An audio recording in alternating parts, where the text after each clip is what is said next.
नमस्कार दोस्तों। आइए सुनते हैं शरद चंद्र चट्टोपाध्याय की कहानी भला बुरा। लेकिन उससे पहले अगर आपने अभी तक मेरे चैनल को सब्सक्राइब नहीं किया है तो प्लीज़ मेरे चैनल को सब्सक्राइब कर लें और वीडियो को लाइक और शेयर करना ना भूलें। तो आइए शुरू करते हैं आज की कहानी भला बुरा। अविनाश घोषाल कुछ वर्ष और नौकरी कर सकते थे, लेकिन संभव नहीं हुआ। खबर आई कि इस बार भी उन्हें धत्ता बतलाकर कोई जूनियर मुंसिफ सब जज बन गया। दूसरी बार की तरह इस बार भी अविनाश खामोश रहे। फर्क केवल इतना ही था कि इस बार उन्होंने डॉक्टर के सर्टिफिकेट के साथ जल्द से जल्द मौका लेने के लिए दरख्वास्त भेज दी। दरख्वास्त मंजूर होगी, इसमें उन्हें कोई शक न था। अविनाश के काम करने की फुर्ती से सभी खुश थे। भद्र आचरण की प्रशंसा सभी करते हैं, फिर भी उनकी यह दुर्गति हुई। इसके पीछे के गुप्त इतिहास को बहुत कम लोग जानते हैं। उसे बतला दूं।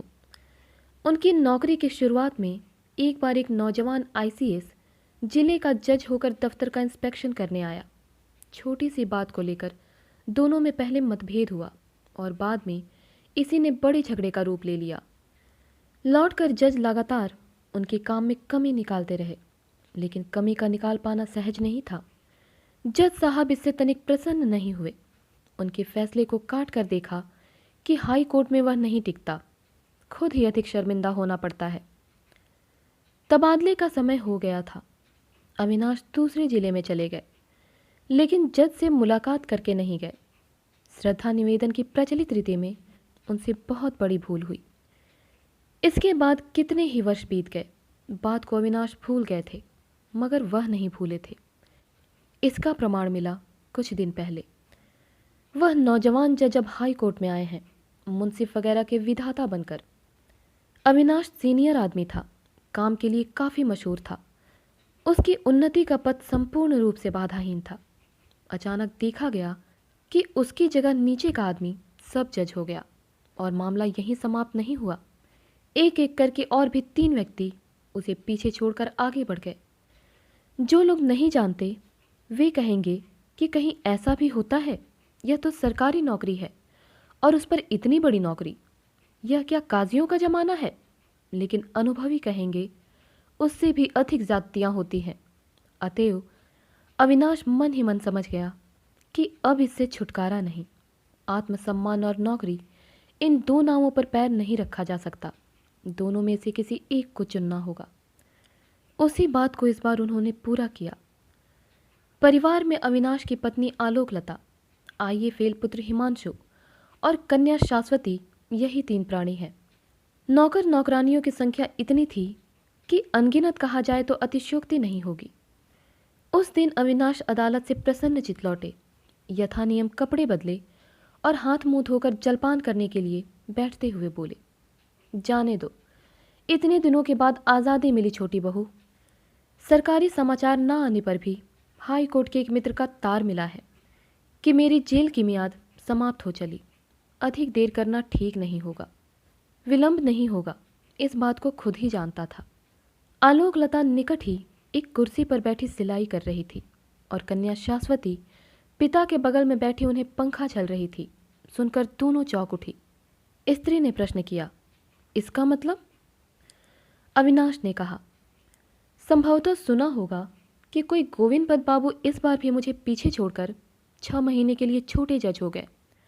साहब के हाई कोर्ट में आने के बाद से पिछले 3 वर्षों से यही तो होता आ रहा है। मैंने एक शब्द भी नहीं कहा। सोचा था कि अपने अन्याय को किसी दिन वह खुद ही समझ लेंगे, लेकिन देखा यह नहीं होने का। कम से कम उस आदमी के रहते तक तो नहीं। अविचार को इतने दिनों तक सहता रहा, लेकिन सहन करने से मनुष्यत्व तो नहीं रहेगा। कल शाम को सदराला के यहाँ घूमने जाकर आलोकलता इसी तरह की बात का आभास इशारे से सुनाई थी, लेकिन उसका मतलब समझ में नहीं आया था और इस समय भी नहीं समझ पाई। बोली, तदबीर तगादे के बगैर आज के ज़माने में कौन सी बात होती है? मनुष्यत्व कायम रखने के लिए क्या किया है, ज़रा सुनो तो। अविनाश ने कहा, तदबीर तगादा नहीं किया जाता, मगर जो कर सकता था उसे ज़रूर ही किया है। आलोकलता पति के मुंह की ओर देखती रही। अभी तक तात्पर्य उसकी समझ में नहीं आया। वह डर गई और बोली, सुनो भी क्या किया है? बतलाओगे भी तो सही। अविनाश ने कहा। वह है काम से इस्तीफा देना, और इस्तीफा दे भी दिया है। आलोक लता के हाथ से सिलाई का सामान जमीन पर गिर पड़ा। वजाहत की भांति कुछ देर खामोश रहकर बोली, यह क्या कह रहे हो? इतने प्राणियों को भूखे मारने का संकल्प किया है क्या? काम छोड़ा तो तुम्हारी कसम खाकर कहती हूं, मैं उसी दिन आत्महत्या कर लूंगी। अविनाश चुप बैठे रहे, कोई जवाब नहीं दिया। दरख्वास्त अगर दे ही दी है तो वचन दो कि कल ही वापस लोगे। तो तुम चाहते हो कि मैं मर जाऊं? तुम तो जानती हो छोटी बहू कि मैं इसकी कामना नहीं करता। तुम पत्नी होकर अगर पति की मर्यादा को इस तरह से समाप्त करती हो कि लोगों के सामने मस्तक ऊंचा करके खड़ा भी ना हो सकूं, तो बात अविनाश के मुंह में अचानक रुत हो गई, पर खत्म नहीं हुई। आलोक लता ने कहा, तो क्या कहते हो? जवाब में एक कठोर बात उनकी जबान पर आई थी, मगर इस बार भी वह उसे बोल नहीं पाए। लड़की ने बाधा डाल दी। अब तक वह सब कुछ चुपचाप सुन रही थी, लेकिन अब उससे नहीं रहा गया। बोली, नहीं पिताजी, इस समय माँ में सोचने विचारने की ताकत नहीं है। तुम उन्हें कोई जवाब नहीं दे सकते। लड़की की हिमाकत देखकर पहले तो माँ कुछ हतबुद्धि सी हो गई, दूसरे ही पल बड़े जोरों की फटकार लगाकर बोल उठी, शाश्वती, जा यहाँ से, चली जा। लड़की बोली, अगर चला ही जाना पड़ता है तो पिताजी को साथ लेकर जाऊंगी माँ, तुम्हारे पास छोड़कर नहीं जाऊंगी। क्या कहा? कहा कि तुम्हारे पास उन्हें अकेला छोड़कर मैं नहीं जाऊंगी, कभी नहीं जाऊंगी। चलो पिताजी, हम ज़रा नदी के किनारे घूम आए। शाम के पश्चात मैं खुद ही तुम्हारा खाना बना दूंगी। इस समय खाना रहने दो, उठो, चलो पिताजी। यह कहकर उसने उनका हाथ पकड़कर खड़ा कर दिया। दोनों सचमुच ही चले जा रहे हैं देखकर आलोक लता ने अपने को कुछ संभाल कर कहा, ज़रा रुको। सचमुच ही क्या एक बार भी नहीं सोचा कि नौकरी छोड़ देने पर तुम्हारे परिवार के इतने प्राणी क्या खाएंगे? अविनाश ने जवाब देना चाहा, मगर इस बार भी लड़की ने रुकावट डाल दी। वह बोली, खाने की क्या सचमुच ही तुम्हें फिक्र हो गई है माँ? लेकिन रोना तो नहीं चाहिए। नौकरी छोड़ने पर भी पिताजी को पेंशन मिलेगी, और वह भी 300 से कम क्या होगी। बगल वाले मकान के संजीव बाबू 60 रुपये तनख्वाह पाते हैं। खाने वाले उनके यहाँ भी 9-10 है। कितनी ही बार देख आई हो, उनके यहाँ का खाना हमारे यहाँ से बुरा नहीं होता। उनका चल रहा है तो हम 3-4 जनों का खाना पहनना नहीं चलेगा। माँ के धीरज का बांध टूट गया। कटु व्यंग के स्वर में चिल्ला उठी, जब भाग मेरी नजरों के सामने से। जब अपना परिवार बसाना तब गृहस्थीपना दिखाना। मेरी गृहस्थी में दखल दिया तो तुझे घर से बाहर निकाल खड़ा कर दूंगी। लड़की ने जरा हंस कर कहा, अच्छी बात है माँ, वही करो। पिताजी का हाथ पकड़कर मैं चली जाऊंगी। तुम और भैया पिताजी के पेंशन के सारे रुपए लेकर जो चाहो करो, हम कुछ भी नहीं कहेंगे। मैं लड़कियों के किसी स्कूल में नौकरी करके वृद्ध पिता का खर्च चला लूंगी।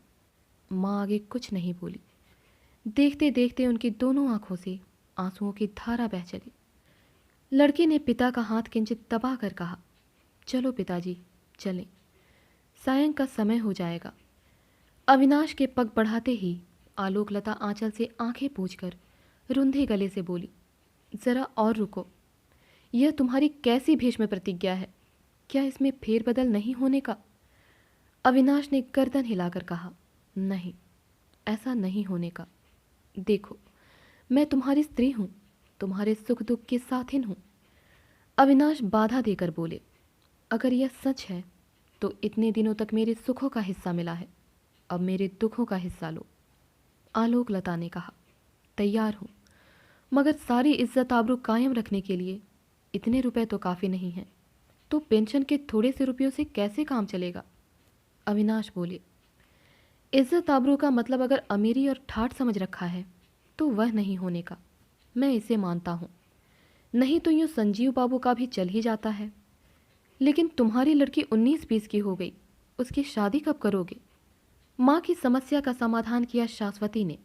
बोली, माँ, मेरी शादी के लिए तुम चिंता ना करो। अगर सोचना ही चाहती हो तो यह सोचो कि संजीव बाबू ने दोनों बेटियों का ब्याह कैसे किया। जवाब सुनकर माँ का धीरज फिर टूटा।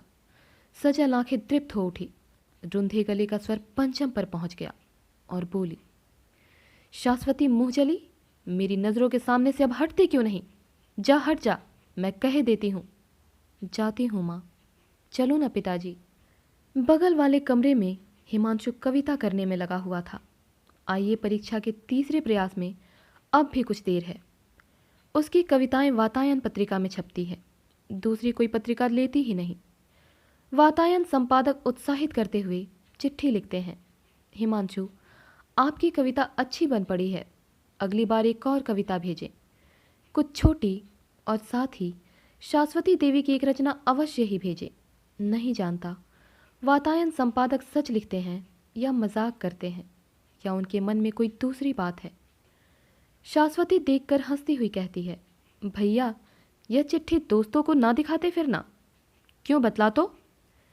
नहीं, यूं ही कह रही हूं, अपने मुंह मियाँ मिट्ठू बनते फिरना क्या अच्छा लगता है? कविता भेजने के पहले बहन को पढ़ाने के बहाने अपनी गलतियों को वह सुधार लेता है। संशोधन की मात्रा कुछ अधिक हो जाने पर शर्मा कर कहता है, तेरी तरह मैंने तो पिताजी से संस्कृत व्याकरण काव्य साहित्य नहीं पढ़ा है, मेरा क्या दोष है? लेकिन शाश्वती, तू जान ले, यह कुछ भी नहीं है। 10 रुपये महीना पर एक पंडित रख लेने से सब कुछ बन जाता है। कविता का यथार्थ जीवन है कल्पना में, भाव में, उसकी अभिव्यंजना में। वहाँ तेरे मुक्त बोध के बाप की क्या मजाल कि बाधा पहुँचाए।